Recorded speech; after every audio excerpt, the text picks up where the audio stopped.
And we wait like 1 minute more. Thank you.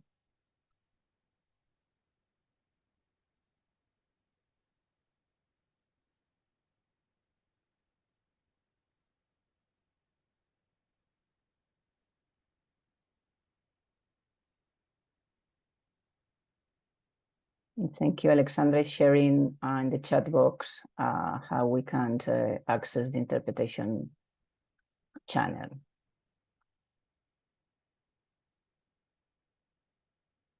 Thank you for joining from Uganda.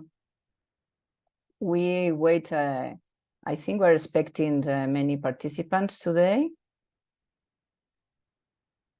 Welcome, Carlos from Sao Paulo, Brazil.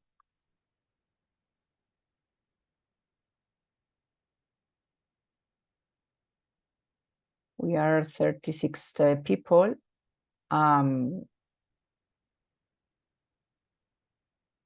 We wait 1 minute more and we start.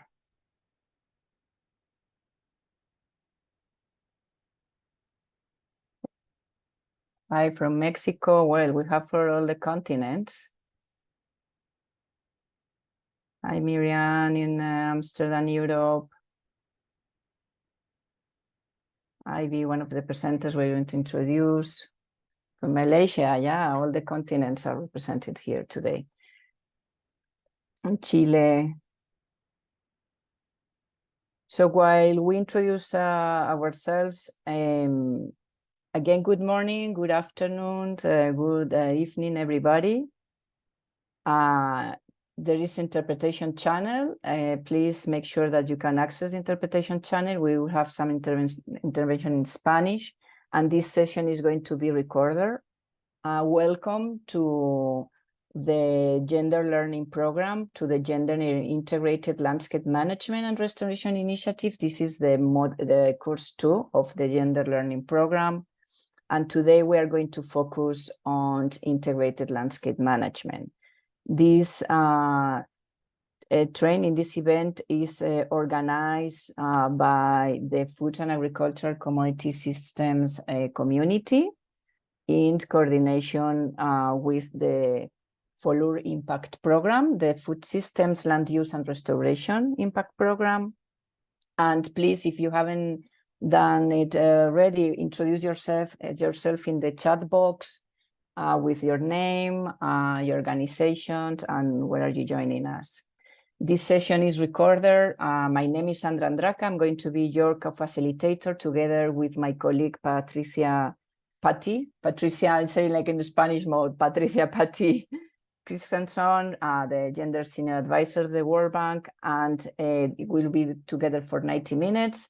And this session is co-designed by us and our colleagues, Agustela Nini Pavli, specialist, gender specialist of the Food and Agriculture Commodity System, and Ishita Kaushik of the World Bank.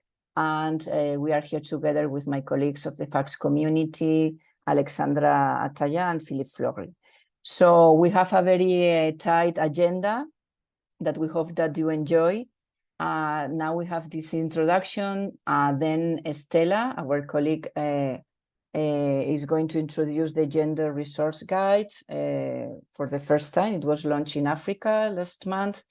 And we have a very intense session with the core of this event, which are the case studies, with his experience on the ground, and some general concepts of our colleague from UNDP, Andrea Quesada, case studies in the coffee sector in Honduras with Edith Martinez, a very interesting case in Costa Rica with Juliana Hill, and in Africa, these are going to be in Spanish, and 2 experiences from Africa, Ivy Mote is telling us the experience of restoration in Ghana, and Hava Dugbe in Liberia. Then we will have time for questions and to exchange experience. And at the end, Ishita will be presented a very interesting initiative on integrated land use of the World Bank, and we close the session. And without further delay, I will welcome everybody. I see we have a very active chat box, and Estela, the floor is all yours for the first presentation.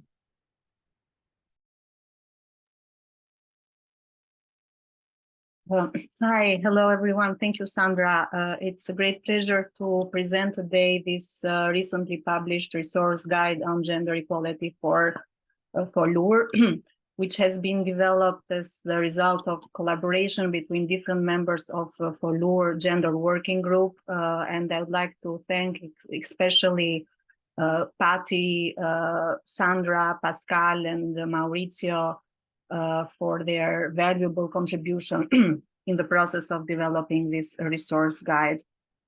So what is this document? This document tries to bring together and present in a synthesized way different resources related to gender equality in the context of land use, food systems and restoration, which are published by FOLUR global partners, but as well as other organizations over the last years. Members of FOLUR Gender Working Group discussed in detail and concluded that instead of developing a new guide or a new resource, it's better to collect what has been already developed and published out there, and there is a great wealth of knowledge among all organizations involved working in these areas about gender integration in their work. So we started collecting all these materials and documents, and in this guide we present you in a more organized way. Developing and implementing gender responsive interventions is an important requirement for FOLUR country projects. But it's also challenging. And the resources that we brought here try to provide some practical guidance, tools, as well as examples about gender equality in agriculture, land use, and restoration sectors that can guide you in your work. It's important to note that this is, I mentioned before, but I want to stress this about the expectations, about readers' expectations about this guide, that this is not a guidance on how to mainstream gender or to integrate gender in your work. It's rather a collection of resources that can help you in this process. So how is this guide organized? Here there is an overview of its main sections. So there are two main ways of organizing the resources. The first one is gender resources at a glance. Here, we have grouped the resources according to four results areas of FOLUR. FOLUR program is organized in four results areas for each country project. In integrated landscape management systems is one area, responsible commodity value chains and sustainable food production policy is the second result area. Conservation and restoration of natural habitats is the third, and knowledge management and monitoring and evaluation is the fourth. So we tried to organize the resources according to the area where they would fit best. Of course, there are resources that cut across different areas and they can be useful across the areas, but this is a sort of more or less general classification. So here in this section, you have an overview of all the resources. And if you click on the link, it takes you to the annex, where for each resource, we have prepared a short summary that you can go through easily. And then if you find it useful for your work, then you can click on the link and then go to the resource, to the published resource.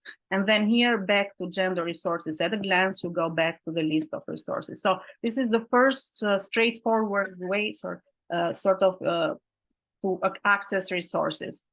The other section, section 1, goes a bit deeper. We have the same resources organized across the four FOLUR results areas that I mentioned before, but we go a bit deeper into these resources. For example, in the integrated landscape management systems, we discuss the relevance of different resources in general about integrated landscape management systems, and then more specifically about different components such as land rights, as well as economic and environmental aspects of ILMS.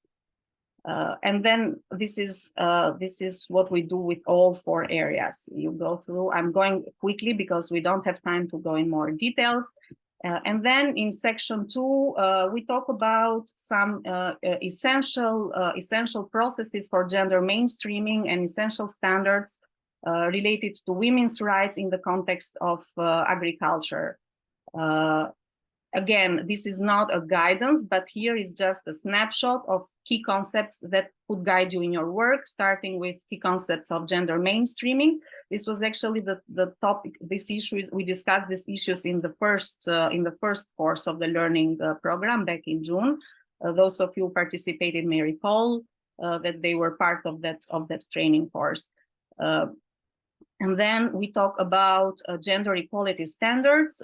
This is based mainly on the International Convention on the Elimination of All Forms of Discrimination Against Women, and particularly the guidance that the committee of CEDAW has developed on rural women when they touch upon the rights that women have across areas that are actually part of FOLUR work.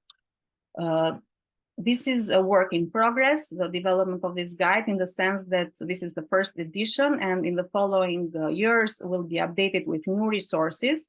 And we would like to invite you to share with us any new resource that is relevant, that you might think would be part of the second edition, as well as resources that are missing, that have been developed in the past, but are missing here.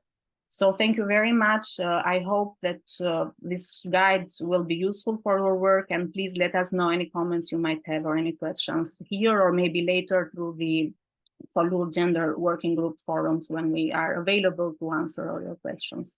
Thank you very much.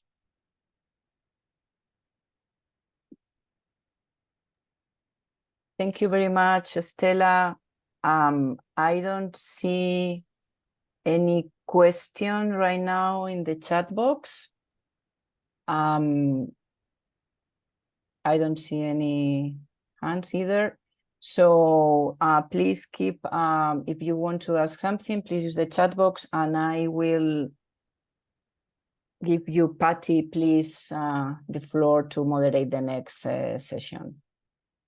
Great. Thank you very much, Sandra and Stella, for putting together that guide, and we certainly want to see it shared more widely and hopefully be helpful to people. We tend to develop these products and they can sit on the shelf, as we all know, so getting them used and useful is a goal of ours. So yeah, sorry, I should introduce myself. I actually lead the gender work for the program we call FOLUR, Food Systems, Land Use and Restoration at the World Bank. I also lead the gender work for another big program at the World Bank called Pro-Green, and we try to make them very synergistic. Between the two programs, we're working in 50-some countries in the world. So then with the idea of empowering all. And the focus here is particularly in integrated landscape land use management initiatives. Next slide, please. So as Sandra said, we've got a nice session ahead of us with some real experts that are going to be talking both about theory, but also about practice and challenges on the ground. And I thought I'd just say a few words at the beginning about how we're thinking about the whole challenge of integrated landscape land use management initiatives from FOLUR. Now, you probably will all know these are called various things. They're sometimes called integrated land, water, food, integrated land use. But increasingly, we're shifting to a landscape type of definition. And I pulled this model, if you will, about eight key components that seem to be very integral to integrated landscape management when we're thinking about it from both a planning perspective, but also what are these integrated landscape management practices. And in fact, at the practice level, we will be talking about these things more in future courses. Here, we're sort of talking much more about the whole idea of getting countries and governments and private sector partners thinking about landscapes, working together in a cross-sectoral manner. The cross-sectoral component up in the right-hand corner is very key to this.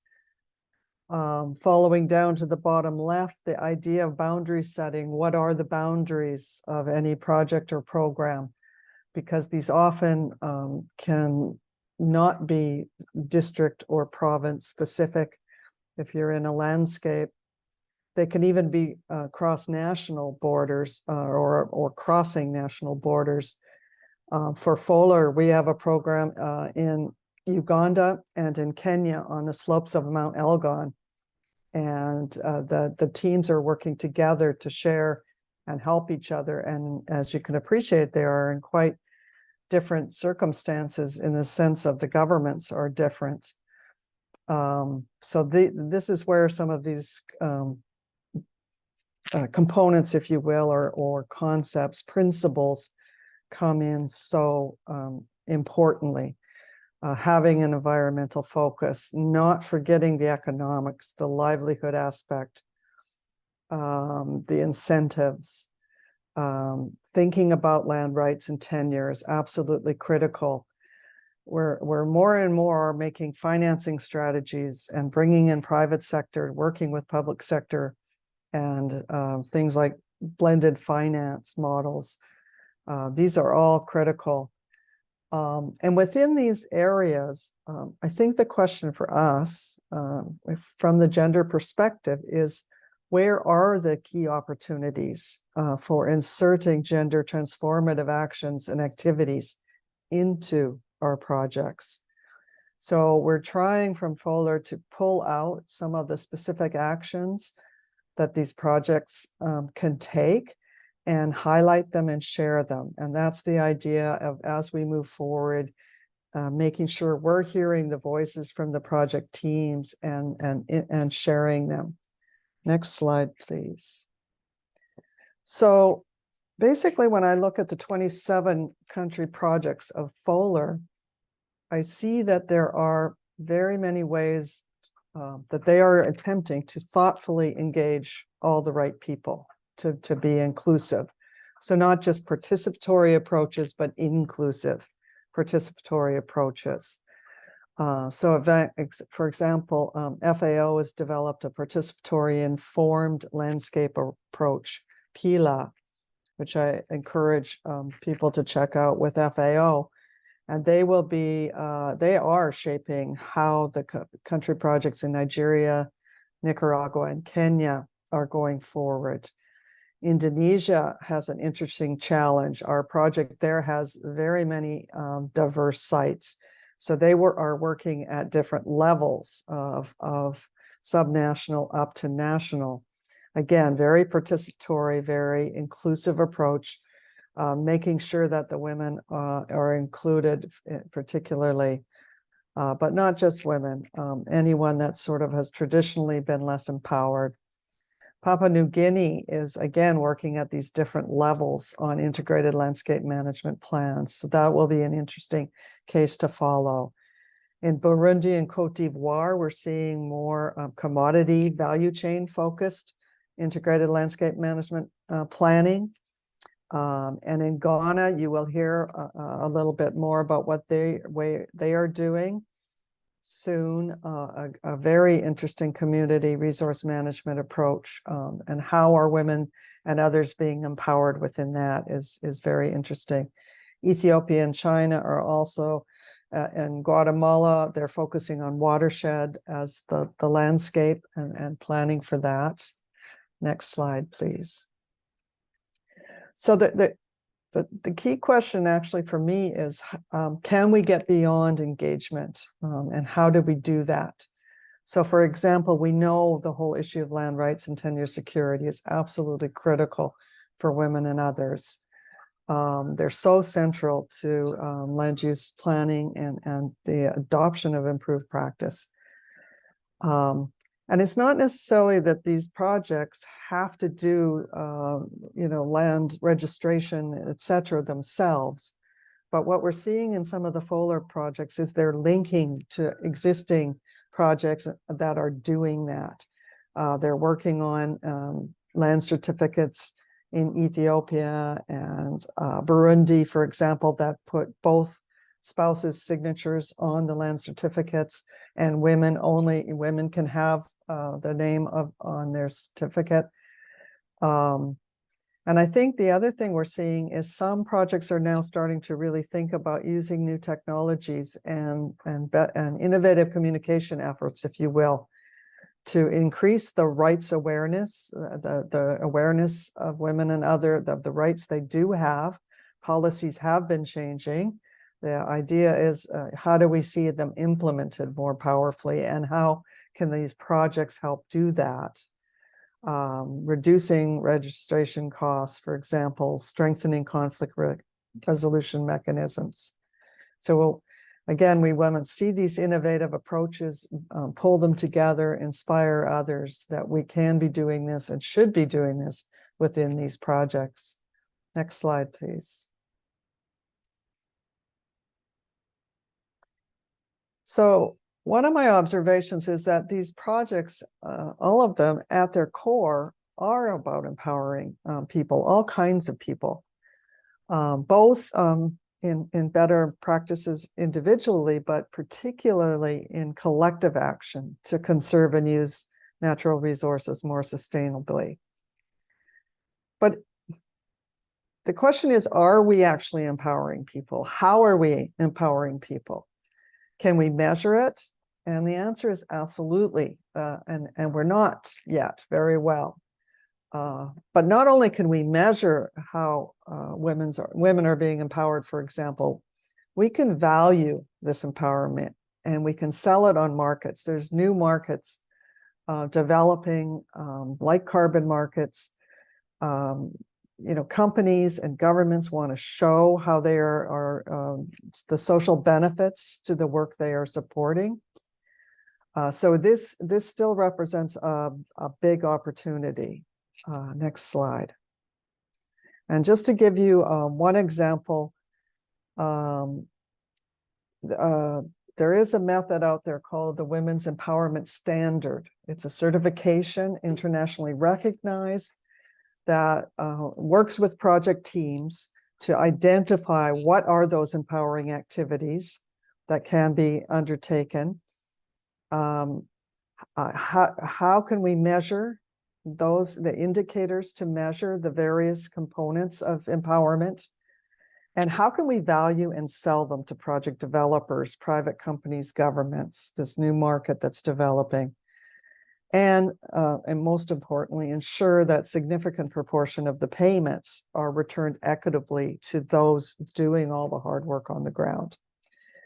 So I'm leaving you with this sort of forward-looking thought that there are some very innovative things we should and can be thinking about, and we can share more information and will be. So just reach out if you want to know more about this. But I'll leave you there.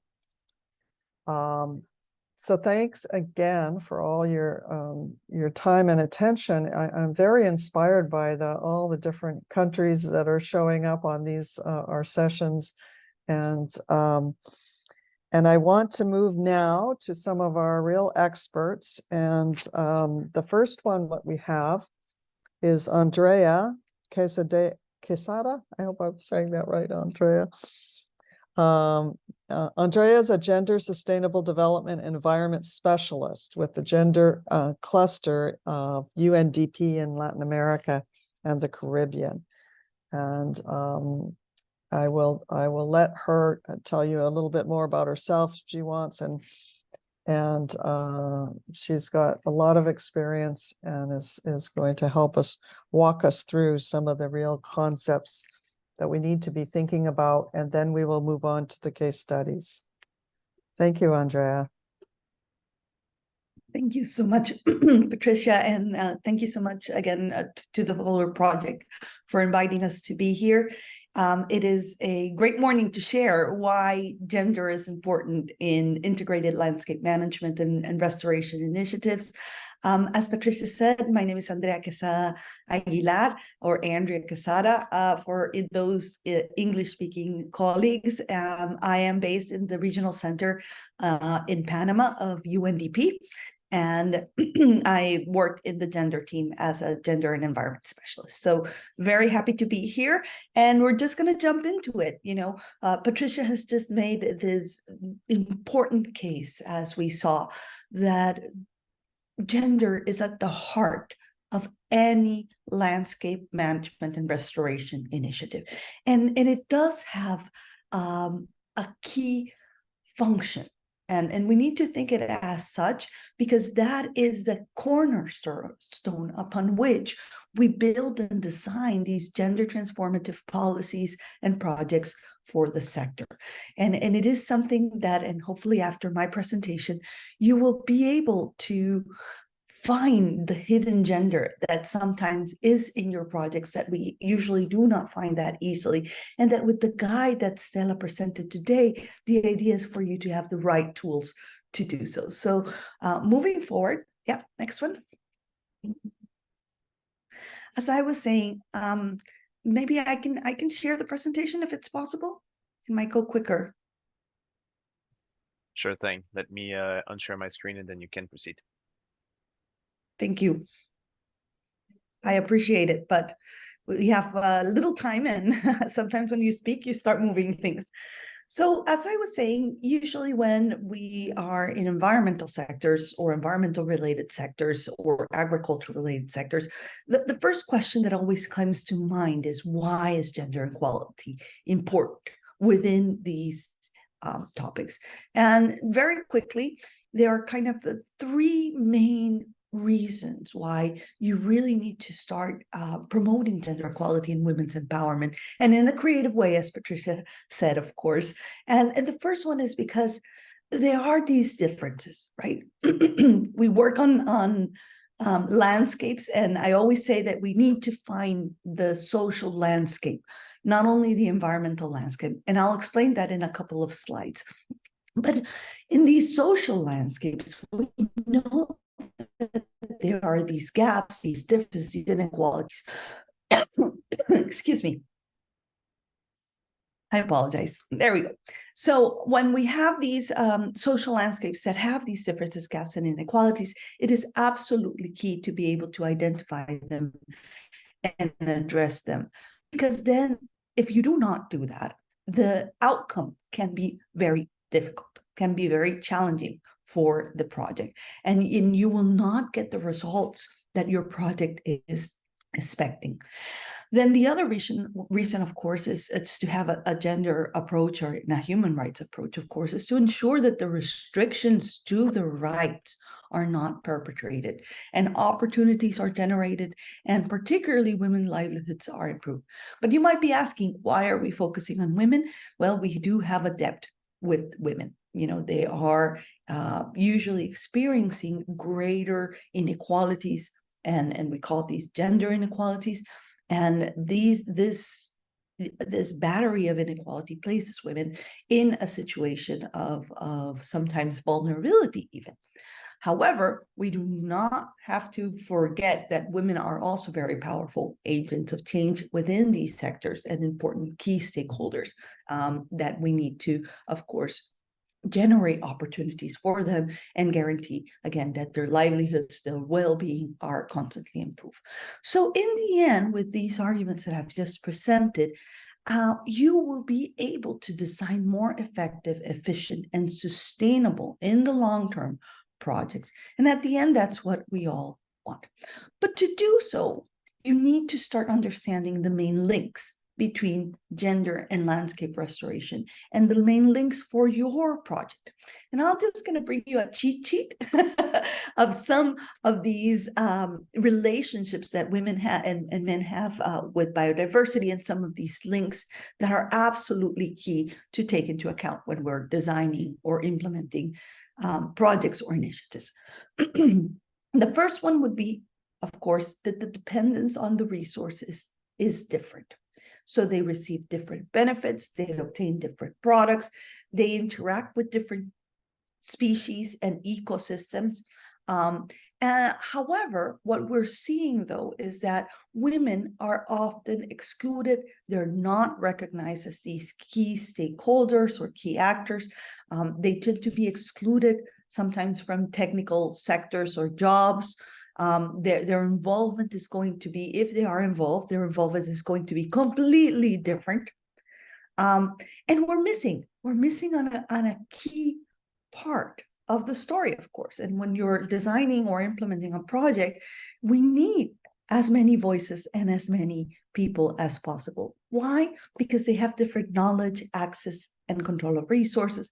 And then they also have different care and productive responsibilities. When you have this social landscape as well, you need to start understanding what is happening for your project in all of these different dimensions. And trust me, or believe me, you will be able to find the hidden gender in your project, even if it is extremely technical, as transitioning into a new form of production, or being able to, establish some art, like a really tip of the pack, seed production as well. It can vary a lot in terms of the projects, but what it's important is that it's always there. And as I was saying, what is extremely key is to always remember that women and men are contributing in a different manner to the conservation and sustainable management of biodiversity.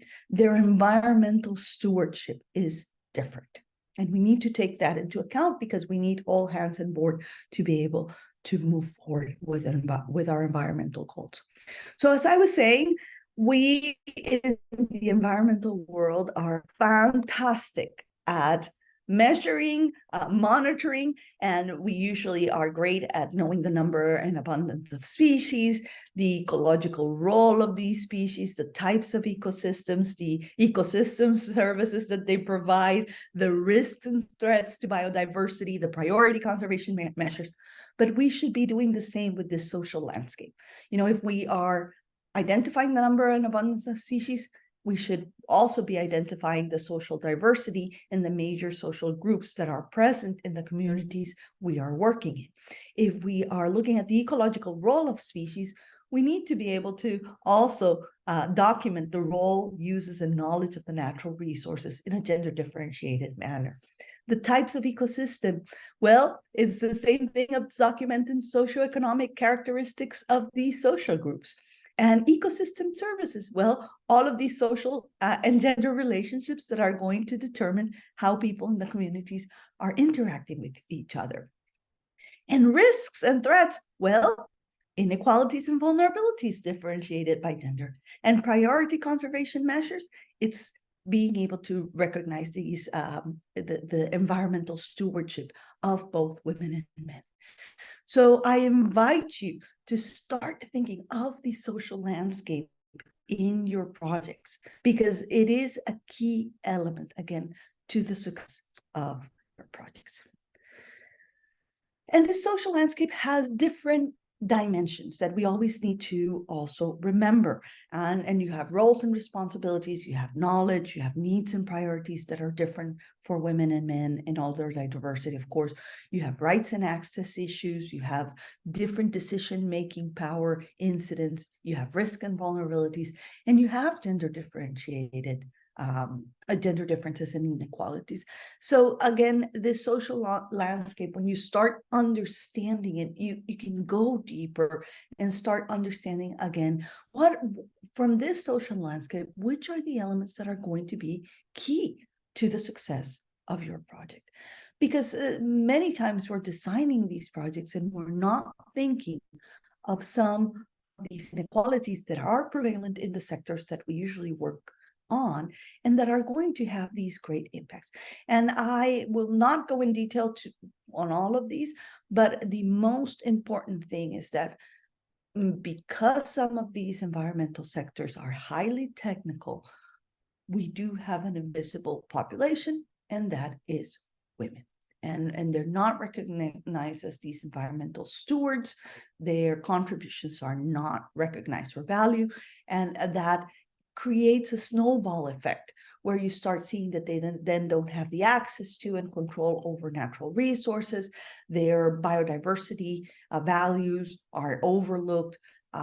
You have different, the community management is unequal. Of course, their participation. Sometimes the project doesn't understand the impacts that it has on women, and particularly their care and responsibilities. And that all leads to, when the project is being implemented, the benefits are not received equally by everybody. The opportunities are not shared by everybody, and that creates these barriers, as I was saying, like this snowball effect, that at the end you have a humongous barrier for these women to participate. And as I said, your project is going to be more effective if it has a greater diversity. Andrea, we have, sorry, Patty. Yeah, Yes. we're running out of time, so if you could wrap up, thanks. Yes, thank you. So there are all of these inequalities that are specific to the different sectors, the forest sector, the FOLUR sector, that need to be, as I said, recognized and taken into account. And as I was saying, and just to really chime in this message, or the really I'm thinking Spanish, I apologize, it's very early today. So to really consolidate this message, we really need to start seeing again women as these environmental stewards with specific roles and in productive systems that do have different contributions, and that could have a great impact, because some FAO data has shown us clearly that if women, for example, receive the same education as men, agricultural yields will increase in 22%. So how can we do it? Well, just remembering this core backbone of why, again, having a gender approach is key. And I invite you all to really think, how you could analyze the social dynamics, this gender landscape, promote an integrated view of the challenges of conservation and sustainable biodiversity use, promote the design of more integral and multidimensional strategies, promote decision-making and implementation that is more inclusive, and ensure, again, a compliance with our environmental and gender commitments and objectives over time. And that is going to lead into more effective actions, more equitable actions, more sustainable actions, more diverse and innovative actions, and actions with a greater impact. I'm not going to go into detail, but we do have case studies that show this unequivocally. But you might say then, Andrea, this is very complicated. Well, just use this mantra. You have to recognize women as environmental stewards, women and men. You have to recognize the social landscape. You have to recognize inequalities, and you have to recognize as well areas that you could promote empowerment. So then what you do, you address inequalities and you generate opportunities. And to do so, of course, there's different moments that you have to go in this transformation train from gender analysis to gender responsive monitoring, but we simplify things for you guys. And there is this publication called From Words to Action. It has different recommendations on how you can mainstream gender in the different life cycles of your projects. We will leave the publication in the chat box. And with that, I invite all of you to find the hidden gender sometimes in your projects, to think of this social landscape, but most important, to remember that mantra.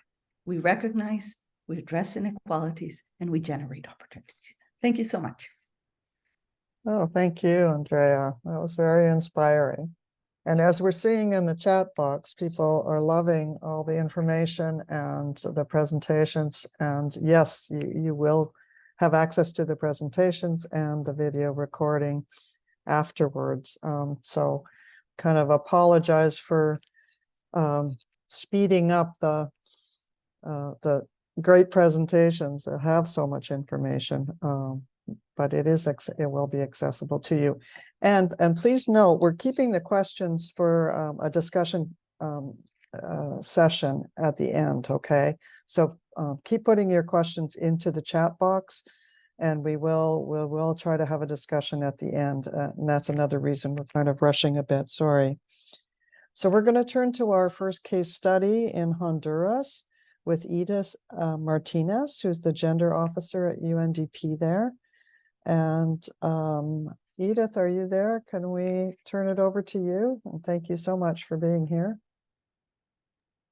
Hello, everyone. Thanks, Patricia.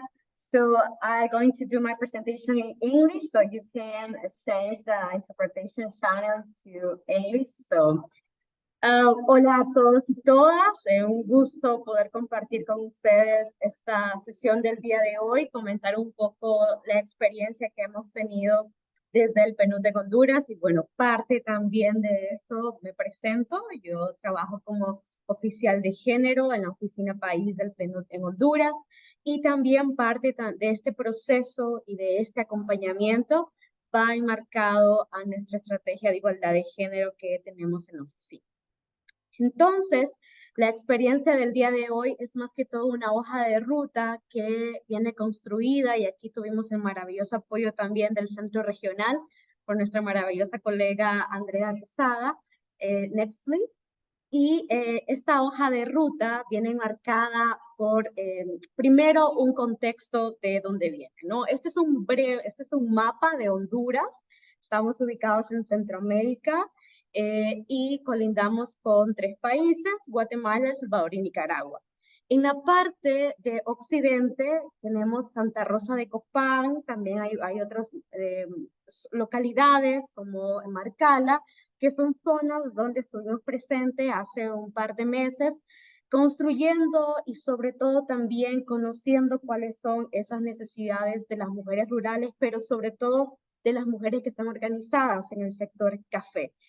Aliados claves en este proceso, con quienes ya también tienen un trabajo previo muy fuerte, es la Alianza de Mujeres y el Café, que es una iniciativa global, y en este caso es como la encargada de implementar una política de género específica en el sector café que fue publicada en el 2020.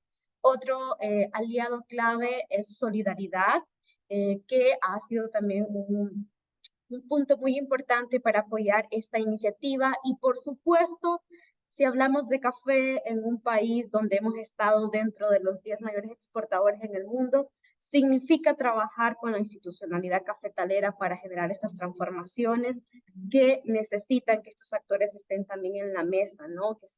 Que formen parte también de estas estrategias, que conozcan cuáles son las necesidades y los sentires de las mujeres rurales. Y en este caso está el Consejo Nacional del Café y también el Instituto Hondureño del Café. Next, please. Algunas de las acciones claves, como les mencionaba anteriormente, parte de este proceso también es fortalecer, primero que todo, las organizaciones de mujeres, específicamente en este caso las organizaciones del café, cómo fortalecer también esa dinámica de empoderamiento social, económico, político, que permita construir una narrativa muy fuerte que también les posicione a nivel nacional para poder generar estos espacios de debate, generar estos espacios también de construcción colectiva, y que permitan transformar en una realidad la estrategia de género que ya existe en el sector café, que el mayor punto de partida es su implementación. El segundo elemento que se realizó en estos espacios es construir una hoja de ruta con las principales problemas, pero también soluciones, ¿no? Y aquí repito también un mantra, que es definir estas acciones concretas que permitan materializar estos esfuerzos y que permitan ver más allá de la problemática. Pensemos ya en esas soluciones Y qué mejor que sean soluciones basadas en las experiencias de las propias mujeres que trabajan en el sector café. Un punto muy importante son, y creo que aquí es también similar a otros rubros, y estos obstáculos que han identificado las mujeres son, primero, el acceso y el uso de la tierra, ¿no? Ese acceso, Honduras es un país donde apenas el 14% de las mujeres rurales tienen acceso a tierra. Además de producirlas, si se quiere afiliar a una cooperativa, se necesita que sea también dueña de una parcela de tierra. Entonces, el acceso a tierra viene siendo uno de los principales obstáculos y barreras de género que enfrentan las mujeres en el país. Parte de cómo transformar esta realidad, ya hay experiencias en la región, por ejemplo, de cooperativas que hacen fondos revolventes para potenciar de que este fondo revolvente que está en constante movimiento pueda generar oportunidades para que las mujeres adquieran un lote de terreno y así pueden afiliarse a una cooperativa, producir su café o producir otras vegetales que ellas deseen, ¿no? Pero sí se necesitan acciones concretas para que las mujeres puedan ser dueñas de la tierra, pero también a usarla, ¿no? Otro punto también importante es que hay una subrepresentación de las mujeres en los puestos de toma de decisión en la institucionalidad cafetalera, en este caso las gremiales, pero también las instituciones que les presenté. Y por ello es sumamente clave reconocer ese impacto que tienen las mujeres en la toma de decisiones. Y un elemento clave que nos llevamos también de ese espacio fue: las mujeres están más interesadas en producir calidad de café más que cantidad. Entonces también hay que darle esa mirada económica, ¿no?, al hablar de estos espacios. Sumado a ello, en Honduras, para poder vender el café, pero sobre todo tener un margen de ganancia, es importante que estén reconocidas como productoras, con un carnet que viene dado por la institucionalidad cafetalera. Entonces, ese también es una barrera que se está enfrentando. Y algo interesante de este espacio es que algunas de las soluciones incluían: ¿por qué no hacer registros móviles que vayan a las comunidades y agilicen este trámite? Ese es un trámite que burocrático toma aproximadamente un año y hay espacios locales donde para llegar a Tegucigalpa, que es la capital donde está centralizado, son hasta 10 horas en transporte para poder llegar. Así que son parte de esas estrategias. Otro punto clave es el acceso a crédito y es el financiamiento, ¿no? Y parte de este financiamiento es ese mapeo de accesos que hay en el país, donde sean también flexibles, en el sentido de que, porque las mujeres no tienen acceso a tierra, que es una de las principales barreras, ofrecer otras medidas que no sean como una garantía per se, ¿no? Y aquí parte de estas iniciativas que hay en el país aún no está implementado al 100%, pero si hay una asociatividad de mujeres, lo que pide son otros elementos o otras características que no sean acceso a tierra. Así que son parte también de esas estrategias que hay, pero sí es importante primero reconocer estos obstáculos y también que estas soluciones sean basadas en las propias experiencias de las mujeres. Next, please. Finalmente, parte también de estas acciones claves que salió en esta conversación es importante que las organizaciones de mujeres, que mujeres cafetaleras tengan un relacionamiento directo con las y los compradores en el país, con las principales cadenas, por ejemplo, hoteleras que hay en el país, pero también expandirlo, ¿no? Que también el mercado nacional se surta y reconozca la importancia de apoyar a las mujeres en el sector y que esto pueda mejorar sus ventas para evitar que en la intermediación del café se quede esa mayor pago, ¿no?, del recurso per se. Entonces es importante también esa vinculación con el sector privado que permita ser un comprador directo del café que producen. Otro punto importante que hemos facilitado es el intercambio de experiencias desde cooperativas, desde la asociatividad, que permitan nuevamente compartir cuáles han sido estas estrategias para que las mujeres puedan afiliarse a sus cooperativas, para que también las mujeres puedan ser parte de todo este proceso de transformación social, así como los hombres, a través de talleres, capacitaciones, sensibilizaciones, pero sí es importante esa discusión horizontal, ¿no? De mujeres productoras a mujeres productoras, qué les ha funcionado, cuáles han sido esas buenas prácticas y cuáles son también esas lecciones aprendidas que tenemos en terreno. Toda esta experiencia, toda esta iniciativa luego fue compartida también con la institucionalidad cafetalera, el Instituto Hondureño del Café y también el Consejo Nacional del Café y las gremiales, conociendo también esta experiencia que viene de las propias mujeres rurales, pero también con este vínculo con la política de género vigente en el país, en el sector café, y cómo esta es una oportunidad estratégica y muy valiosa, ¿no? Para que el país no solamente se posicione como un país exportador, sino también como un país que lidera procesos transformativos a favor de las mujeres rurales y en este caso de las mujeres que trabajan en el café. Eso es todo de mi parte. Gracias.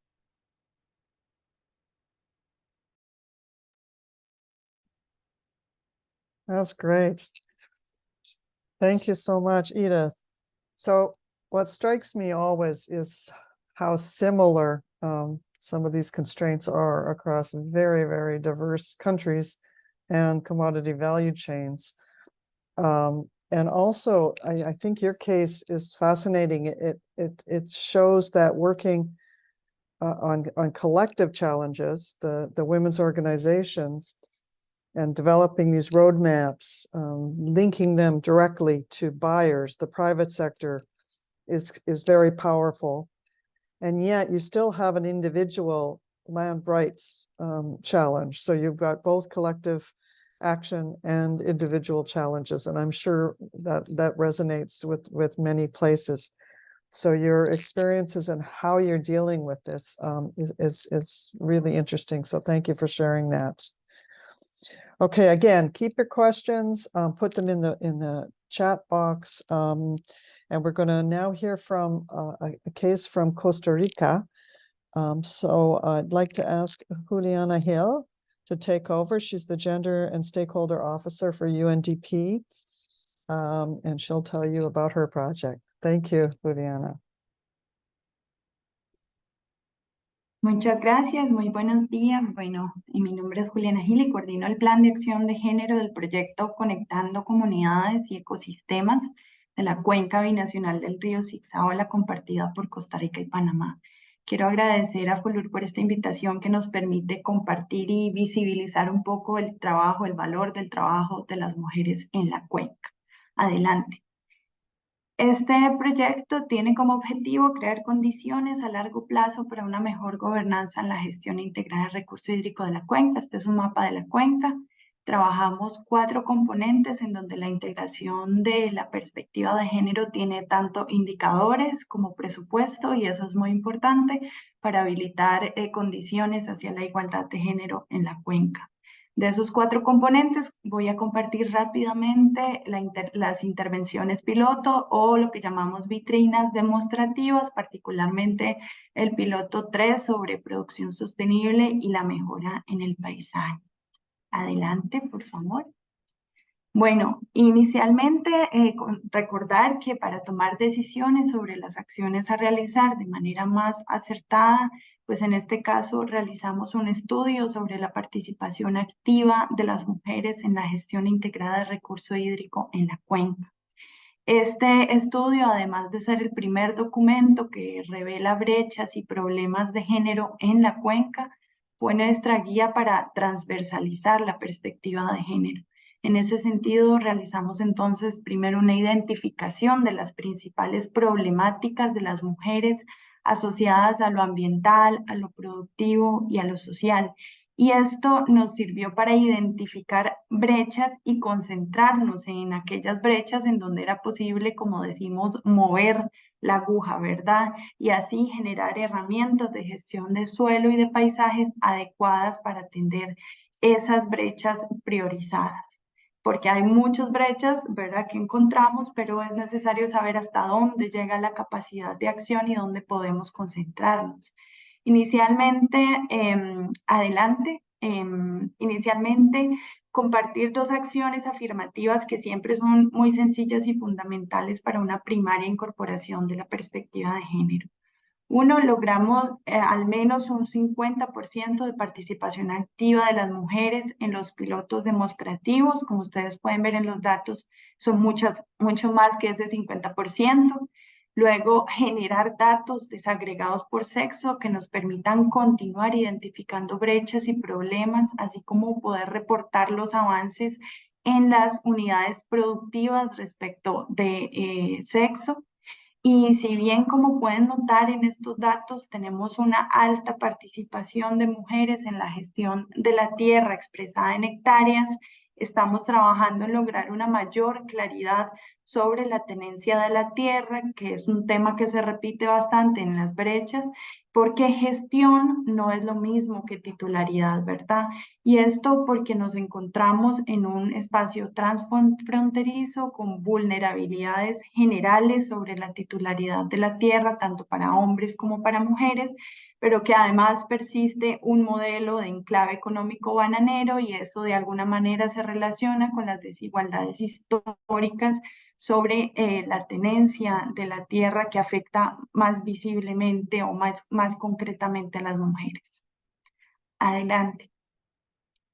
Ahora, para mejorar esas hectáreas de paisaje que ustedes vieron en la filmina anterior, hemos aplicado o diseñado al menos hasta hoy 12 herramientas. Yo quisiera compartir con ustedes solamente algunas que me parece que pueden contribuir al diálogo, ¿verdad? Una de ellas es el diagnóstico de unidades productivas para identificar en él las necesidades específicas de las unidades productivas de mujeres, la toma de decisiones compartidas, si hay acceso a información igualitaria, si hay acceso a créditos y otros asuntos de esa unidad productiva y quienes toman la decisión en esa unidad productiva sobre la gestión de la tierra. Otra herramienta es la planificación de fincas para la toma de decisiones. Esto es una herramienta que nos permite hacer un mapeo con sistemas de información geográfica, identificar vulnerabilidades para poder, por ejemplo, transicionar hacia cultivos de corto plazo y evitar también que las mujeres pierdan su producción por una situación muy particular que sea en la cuenca, que es el tema de inundaciones. Entonces, la planificación de fincas con ellas nos ha ayudado a tener muy claro el mapeo de dónde y cómo está su finca, y eso potencializa sus acciones dentro de la gestión de la tierra. También, y aquí detenerme un poco más, una herramienta que ha sido fundamental y más que una herramienta, una práctica, que es la identificación y apoyo para la recuperación y reivindicación de prácticas ancestrales y de alto valor cultural. Estamos en una cuenca donde más del 60% de las personas son pueblos y territorios indígenas. Entonces hemos diversificado esta herramienta pensando en resguardo de semillas, sistemas de producción ancestral donde se integra el policultivo, la rotación de cultivos, el descanso de la tierra. Y esa herramienta que, como les digo, se desagrega entre varias, es vital en este caso para visibilizar el rol fundamental que tienen las mujeres en la conservación, en el resguardo y en la transmisión de los conocimientos ancestrales. Adelante, por favor. Finalmente, una herramienta de la cual las mujeres están muy apropiadas en este momento y con la cual articulamos muchísimo con ellas es la producción de bioinsumos o insumos orgánicos que transitan hacia biofábricas. Esta práctica ha tenido un alto impacto en el empoderamiento de las mujeres, ha promovido una participación muy activa de ellas en la gestión de recursos y funciona y ha funcionado como una plataforma para el liderazgo y el empoderamiento local. Hasta ahora trabajamos consolidando 4 biofábricas lideradas por grupos organizados de mujeres con articulación institucional para darle sostenibilidad en el tiempo. Y hemos identificado que el trabajo produciendo bioinsumos ha aumentado la cohesión en torno a la cultura, al agua, al paisaje, ha fortalecido los procesos asociativos de mujeres que tienen una alta preocupación por el bienestar colectivo. Es un rasgo muy común entre los grupos asociativos de mujeres. Brinda potencial importante para oportunidades de comercio local, en donde persisten, según ese estudio que realizamos, muchas brechas importantes de género de acceso al mercado, y contribuye de alguna manera a nuestro fin último, que es la reducción de la contaminación en este proyecto y por tanto al bienestar y la salud, lo que significa que tiene una alta potencialidad de disminuir la recarga en labores de cuidado para las mujeres que, como sabemos, están más al tanto del cuidado por enfermedades, en este caso derivadas de agroquímicos. Cierro por aquí para completar los 5 minutos, creo, y más bien adelante quisiera dejar las redes sociales del proyecto para que puedan visitar estas y otras iniciativas con las que estamos trabajando y contamos. Y bueno, quedo atenta a sus preguntas. Muchísimas gracias.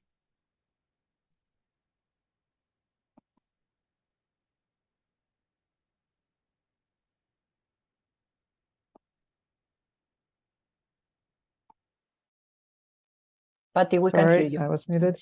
That was fascinating. Oh my gosh, I really like that, the examples you were given. I would really like to see the farm mapping tool for planning and making, seeing the women's participation in these production units and the planning. The recovery of historical ancestral practices for indigenous peoples and others. Oh my gosh, that's powerful. So that is a very interesting example for our teams to hear more about perhaps sometime. And the factories, biofactories led by women, very nice example of the organizational and the power of getting women involved in processing and not just on the production side. So really very inspiring examples. So thank you again. And please, again, any questions for Juliana, put them in the chat. Okay, so we are again speedily moving on, and we're going to go next to Ivy Lamoti from Ghana. Ivy's with the Environmental Protection Agency there and working on a Ghana landscape restoration program that's a project that's very interesting. So I'll turn it over to you, Ivy. Thank you. Thank you, Patty. Can I please have the presentation? Sure. Thank you. Okay, so a brief introduction of myself. My name is, I hope you can hear me. Yes, loud and clear. Okay, good. So my name is Ivy Lamoti and I work with the Environmental Protection Agency of Ghana, and I'm a technical officer on the Ghana FOLUR project, which is being coordinated by the EPA. Next, please. So this is a brief outline of the presentation. I'll just give a project brief, some gender actions that we are undertaking, the successes, lessons learned, and then some pictures. Next slide, please. So for the Ghana Landscape and Small-Scale Mining Project has two broad areas. We have the landscape restoration, and that is where FOLUR activities are being undertaken. And we have a second side, which is the formalization of artisanal small-scale mining.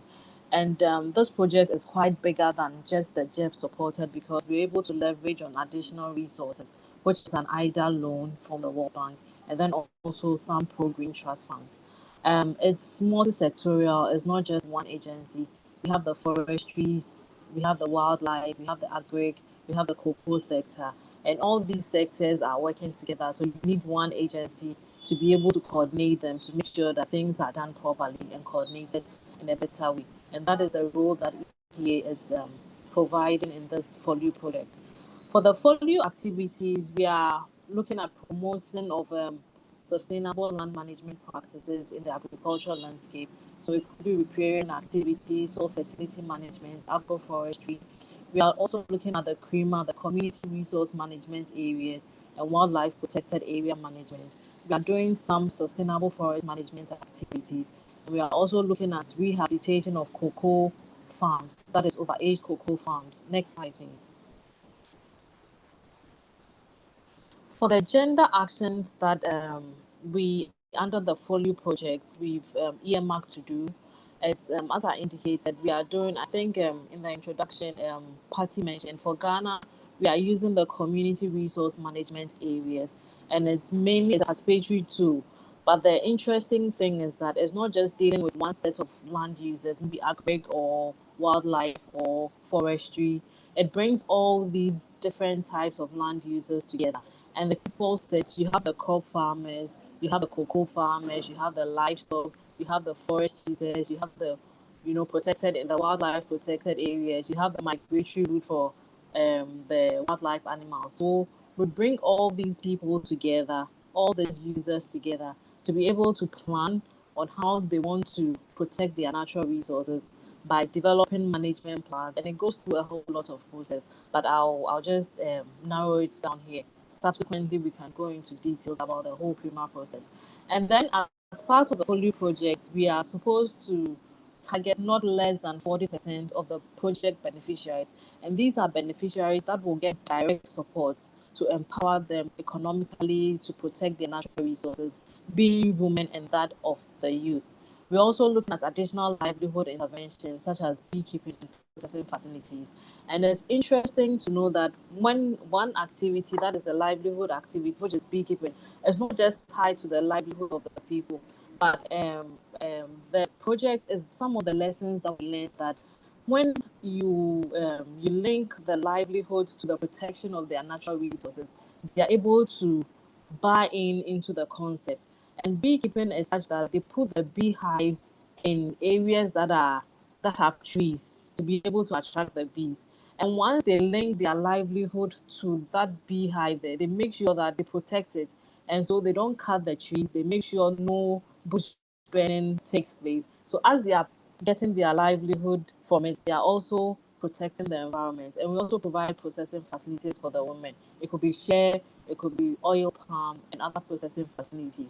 We also have governance structures to make sure that these communities are involved, and women are a must, and the youth are a must on these committees, to make sure that they contribute to the decision making in terms of activities that will be undertaken in their communities, their respective communities. We also have an interesting, let's say, tool or approach, which we call the Village Savings and Loans Association. So basically, it's like a localized bank, but they do it on community basis, where we bring different groups together. It could be men, it could be women, it could be the youth, but mostly it's targeted at the women, because we have the issue of women not having they have access to land, they can't own it. But even when it comes to access, sometimes it's difficult, because just the ended GEF projects that Ghana implemented, the Ghana Sustainable Land and Water Management Project, one of the things we realized was that after the completion evaluation report, realized that the village savings and loans, apart from making them safe, to be able to cater for the activities as women, we realized that the men also indicated that because they are able to save as women towards the planting season, they are able to easily release the land, because the men are not burdened with the fact that they have to provide the seeds for the woman to plant, to provide the fertilizer, to provide all like labor and everything. The woman has been able to save and will be able to take the decision on the type of crop they want to do, the type of technologies they want to do on the farm, and the fertilizer. So it helps them to also promote these type of SLM activities. Next slide, please.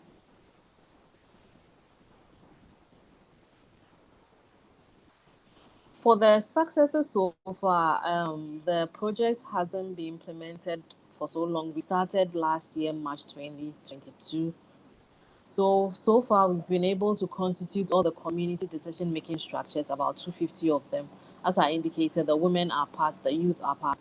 And we've also supported about 6,000 women and 4,000 youth to be able to adopt SLM technologies. And these women and youth are provided with extension service.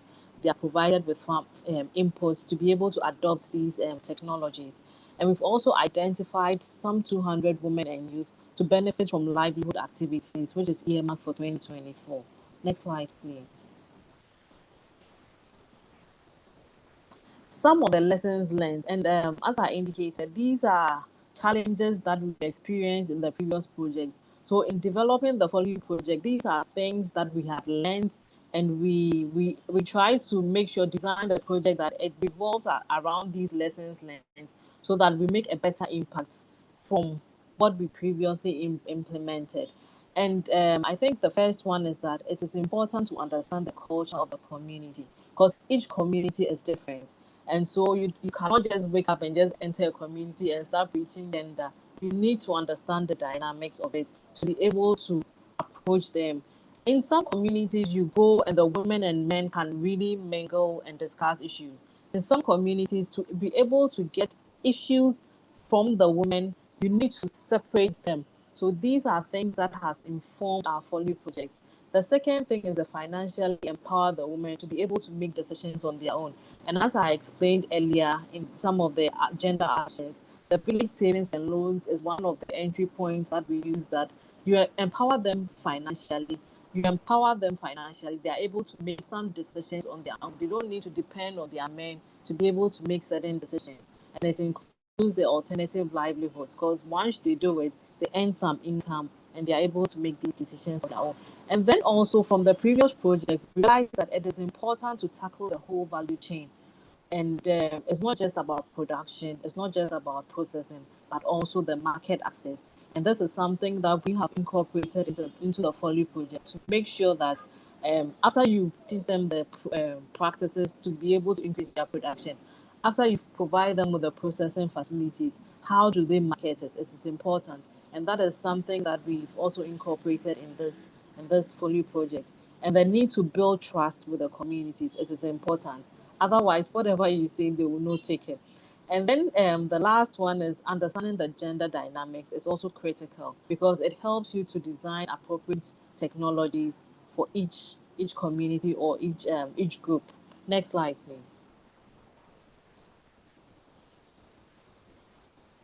So my concluding slides are more of pictures of what we did under the previous projects. And these are things that we are rolling out into the FOLUR project. So you have on the top right, you have the women being engaged in some bonding. These are excellent technologies. The down slide talks about the participatory planning, engaging both the vulnerable, the youth, the men, the women in the planning of their community lands. Next slide, please. This is an example of a beekeeping that we supported under the former Jeff project that I mentioned. And the women are there. We support them with training, with equipment, and that is the honey produced there. So it's more about marketing and packaging them well to be able to sell better. And for the bottom left, we have the current Minister of Environment, who commissioned a processing facility for the women to use to generate other alternate additional income. Next slide, please. We also have the technologies, and this is a composting pit where we engage both the men, the women, and the youth to be able to make compost, to improve. These are materials that they can easily get from their surroundings. So it's not always about buying the fertilizers, because they don't, the inorganic fertilizers, because they don't even have the funds to. And if you want, and some of these lands are very marginalized. So you have to give them alternatives that they can easily adapt to. And even when the project pulls up, they can still continue. And these are things that we did, and we are still continuing under the FOLUR project. Next slide, please. So these are share picking and processing within the creamers areas. And the top right is our former Minister of Environment, who also visited the field and was intrigued about how the women process the share, then get the share butter from it. Next slide, please. And this is the village savings and loans. So that is the small box there, and they have their, the record keepings, the women, the groups, and then they save and they meet and discuss. You can even borrow from the fund at a very, very minimal, interest rate. And it's very interesting on these dynamics when you enter the communities. Next slide, please. So this is my concluding slide. Thank you for your attention, and I'm available for any further discussions. Thank you. Great, Ivy. Thank you so much. Yes, again, a lot of food for thought in your presentation on the different kinds of actions, if you will, activities that can be incorporated in these types of projects. The focus on thinking about livelihood and income earning activities, but also market access, the financial empowerment you mentioned, and the diversity in the types of project or activities like beekeeping and processing the honey.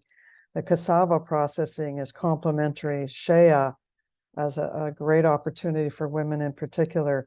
So I guess I'm hearing from you a lot about empowerment of women, but also leadership and these groups becoming much more empowered, if you will. So thank you so much for that. Now we have Hawa Dugby from Liberia. Hawa, are you there, and can you turn your camera on? I understand you don't have a presentation, but if you can speak to us a little bit about the Liberia FOLUR project and focus on, if you will, on the particular gender strategies and actions that you're pursuing, because I know you guys are being quite thoughtful about this. I'll turn it over to you, Hawa. You can introduce yourself. Thank you. Thank you. Hi, everyone. I'm sorry that my presentation has been having some difficulties in uploading this lately, so I couldn't get it on time due to the bad network situation we have in Liberia. As we all know, right now we are in an election time. We just completed our second round of presidential election, so everyone is like using the internet for getting results and other things. So that's why I couldn't get my presentation on time. So I'm so sorry for that. Okay, my name is Hawa Bilo Dube. I am the Gender and Safeguards Officer on the FOLUR project, working for SCN, Society for the Conservation of Nature of Liberia. And our objective is promoting the biodiversity conservation and sustainable food system. So as the Gender and Safeguards Officer, we have done so many trainings, and we started with the assessment, the need assessment, where we were able to go in the various communities, the project landscape, in some of the counties, 3 counties that the FOLUR project is currently covering, that is Cape Mount, Mapolu, and Lofa, where we have trained some of our community people on how to respond to gender-related issues, like change agent we have established. We have also worked with community people like the smallholder farmers and also cooperatives, where the FOLUR team have trained some of them in ensuring that they know exactly what the project is all about. Like we talk about sustainable food system, and our target is to train people who are doing cocoa and palm, meaning our target is cocoa and palm production. We also work with smallholder farmers, but our main target is to work with people who are into cocoa and palm. And in that, as the Gender and Safeguarding Officer, I ensure that I work closely with the community people, where we gather our cultural heritage mapping plan, and also ensure that our community are safe when it comes to working with them, not to violate their rights or know exactly what their cultural needs are, so that we can work in line with them.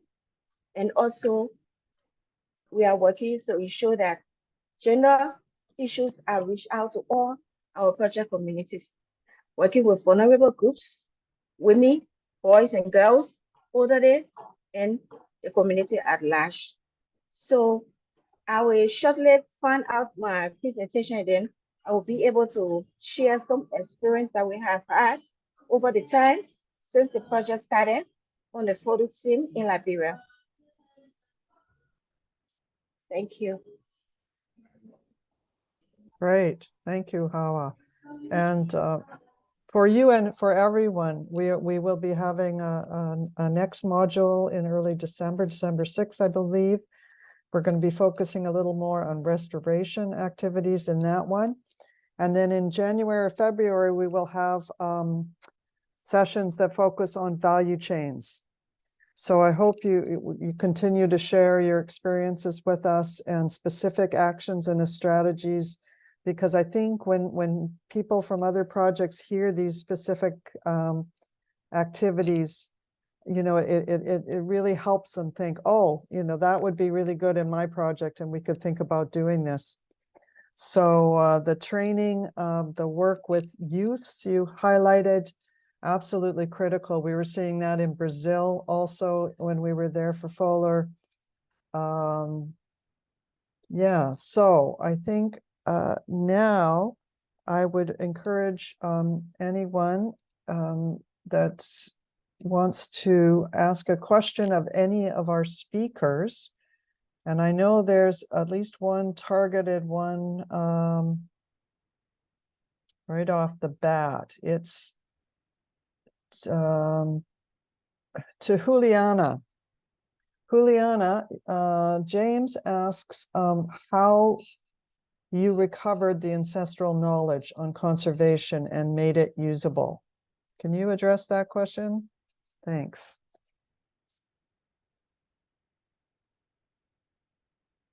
Unmute. De acuerdo, muchas gracias, James, Thank por you. su pregunta. Bueno, lo primero es recordar que tomamos una entrevista con las mujeres para entender cuáles son los problemas, por ejemplo, en torno a la pérdida de sus conocimientos o lo que ellas consideran ha sido la pérdida o la expropiación de sus conocimientos. Hemos realizado diversas actividades como, por ejemplo, la identificación de especies de alto valor cultural para ellas. En ese camino hemos intercambiado conocimientos sobre cómo buscar en el bosque y resguardar las semillas que ellas consideran de alto valor cultural, cómo poner los nombres de las especies en sus idiomas, porque, bueno, tenemos pueblos y territorios indígenas diversos en la cuenca, ¿verdad? Entonces, también cómo apoyar las formas de cultivo que ellas convengan, que ellas consultan a sus mayores, a los mayores sobre cuáles eran las formas de cultivo, y nosotras solamente somos facilitadores y facilitadoras en este proceso. Ellas han tenido un rol decisivo en lo que quieren hacer, ¿verdad? No en lo que el proyecto está diciendo que hay que hacer, sino que ha sido un proceso consultivo en donde ellas identifican sus especies, sus conocimientos, consultan con los mayores. Y esto es importante o ha sido importante para no imponer nuestra visión occidental, sino que ellas puedan más bien discutir sobre las herramientas, las apropien y las propongan otras, ¿verdad? No creemos que los conocimientos los usen para hacer más, de alguna manera más atractivo, que sean más atractivos a la visión occidental, sino más bien para que ellas puedan profundizar en su seguridad alimentaria y en el resguardo cultural y ambiental de sus comunidades. Entonces ha sido un proceso de conversación conjunta, de identificación de problemas conjuntos, de intercambiar saberes entre ellas, de buscar semillas, de buscar los nombres, de poner en el centro las decisiones de las mujeres indígenas sobre esto. Y el proyecto apenas va caminando, pero creo que hemos hecho un esfuerzo de ser simplemente personas facilitadoras.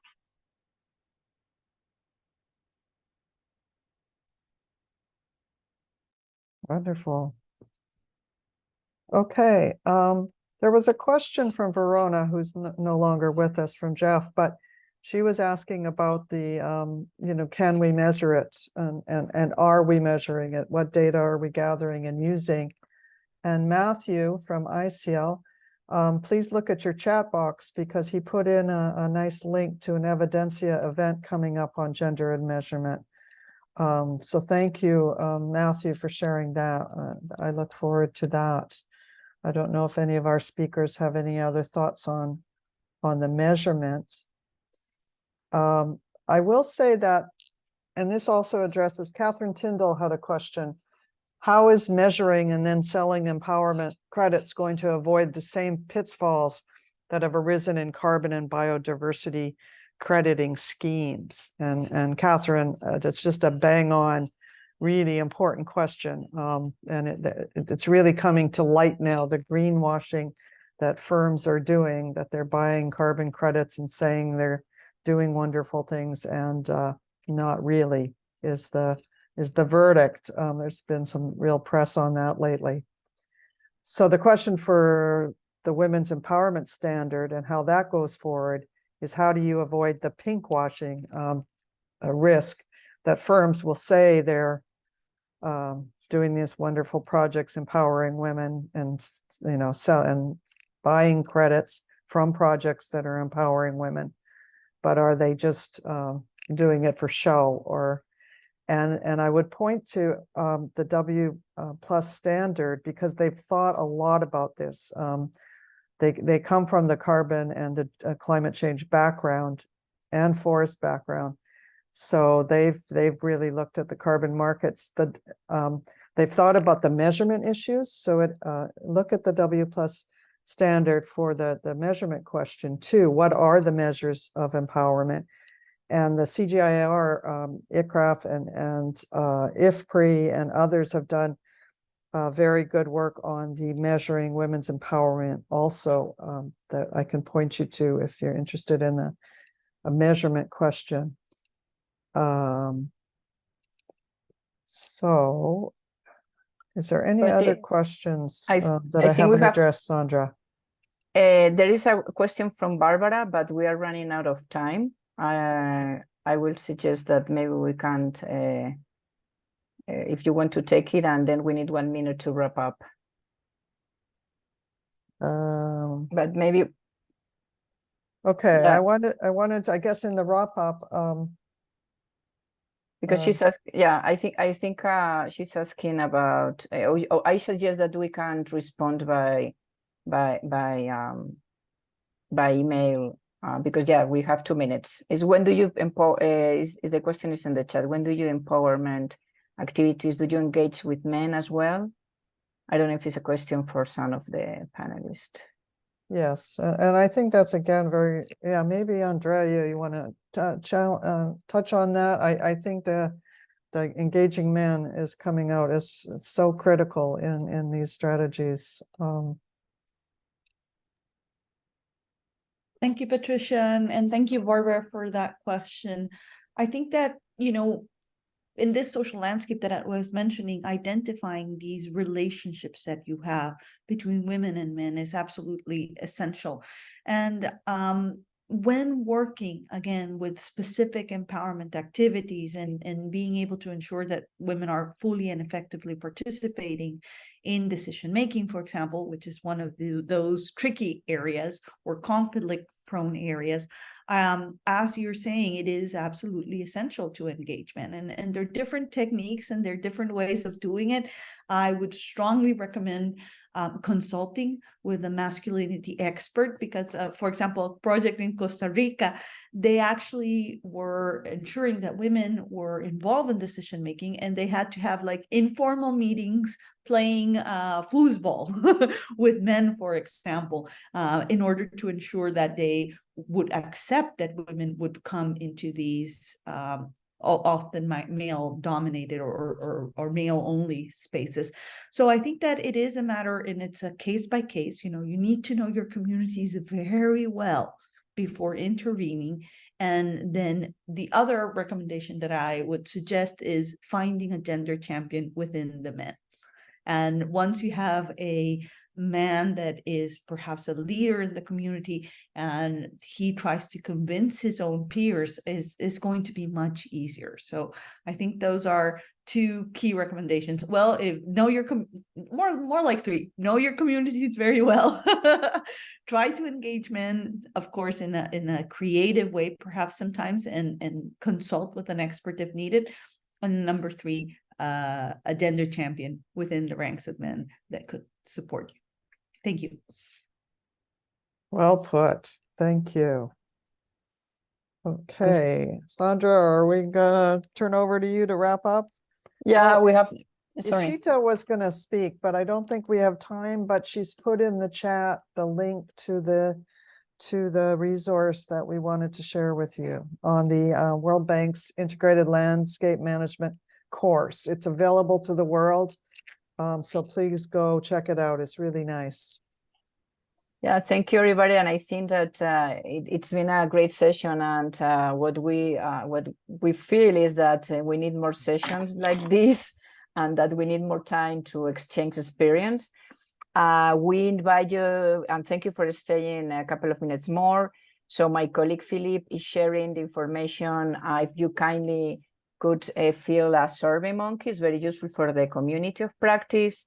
And also we invite you to join the community of practice. And then there is a gender group moderated by Patty. And yeah, I think it's the place that we can continue. And thank you, Alexandra, for sharing that. If you haven't done it yet, we have the second part of this session in December, 6th of December. And thank you again. Thank you to the speakers. Thank you to everybody. And yeah, we need more time and more sessions, Patty. It's very exciting to see all the people participating. And we will be sharing the recording, the video and slides. Thanks a lot, everybody.